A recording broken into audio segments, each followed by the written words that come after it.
I am ready. Serbisyong totoo ng GMA News. Sa mga binaha po natin kapuso dyan sa Mindanao, patuloy po tayong maging alerto at handa dahil posible pa rin po kayo makaranas ngayon dyan ng mga pagulan na may kasamang pagkulog at pagkidlat. Ayon sa Pag-asa, nakakaapekto ngayon sa Mindanao ang Intertropical Convergence Zone o ITZZ. Ito po yung nagdadala ng mga pagulan at thunderstorm, lalong-lalo na po dito sa rehiyon ng Davao hanggang dito po yan sa may Southern Mindanao. Kaya po patuloy kayong maging maingat. At sa mga kapuso natin dyan sa Davao City, hanggang Sabado ninyo po mararanasan ang ganitong maulan na panahon. Kaya po muli, doble ingat at lumikas na kung kinakailangan.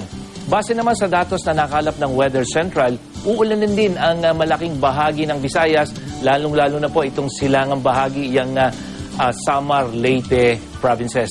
Samantala, patuloy namang umiiral ang hanging amihan sa Luzon.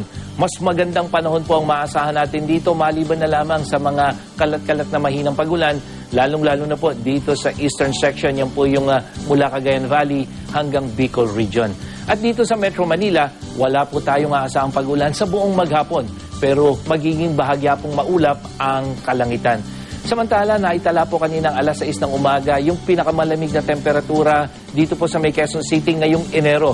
19 degrees Celsius po ang naitala sa Pag-asa Science Garden Station dito po sa Quezon City. Kaya sa mga estudyante na namamaluktot pa rin sa kama at hirap gumising dahil sa malamig na panahon, bangon na dahil simula na naman ang eskwela.